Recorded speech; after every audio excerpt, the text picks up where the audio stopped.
What's up mga ka-Big Bites? SMB disqualified na, Hinebra fans sasaya. Pero bago ka sana magpatuloy sa panunood ay huwag mong kalimutang mag-subscribe sa aking YouTube channel.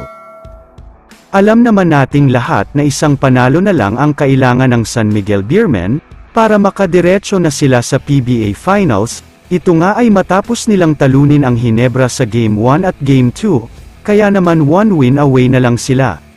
Nagsasaya na nga ang lahat ng mga SMB fans matapos ang isang big win ng SMB sa Game 2 kung saan tinambakan pa nila ang Hinebra, umabot pa nga sa 10 points ang kalamangan nila sa pagtatapos ng laban.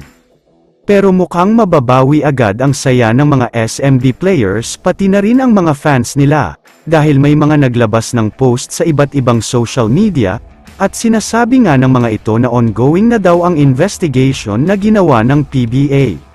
Nagkaroon daw kasi ng appeal at reklamo ang mga fans lalong-lalo na ang mga Hinebra fans, dahil napansin nila na parang sobrang malaki ang import ng SMB na si Benny Boatwright at parang lumampas ito sa height limit na 6'9".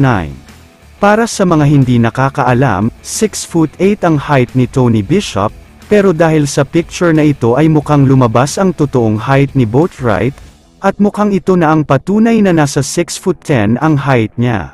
Kaya naman ito na siguro ang pinag-uusapan sa social media na ginagawang investigasyon ng PBA, dahil over the height limit ang import ng SMB, at sinasabing subject for disqualification nga ang posibleng ipataw sa San Miguel Beermen.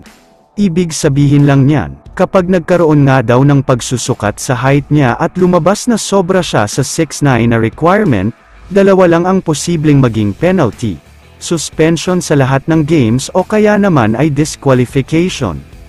Pero may isa pang source na nagsabi na posibleng suspension daw ito at ibibigay sa Hinebra ang Game 1 at Game 2, dahil si Boatwright ang naging import ng SMB sa mga laban na yun. Kaya naman hindi daw counted ang mga panalo na ito para sa kanila.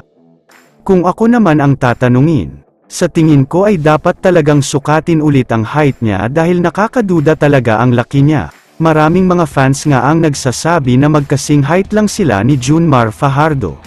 Uulitin ko lang na ang mga balita ay galing lamang sa mga post sa social media, pero kung sakaling totoo man na over the height limit siya, dapat lang na magkaroon ng suspension o disqualification at wag na siyang hayaang maglaro, dahil sobrang unfair talaga ito.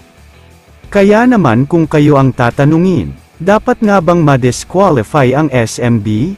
I-comment mo naman ang opinion mo tungkol sa tanong na ito. Dito na muna nagtatapos ang video na ito. Maraming salamat sa panunood mga ka-Big Bites. God bless sa inyong lahat.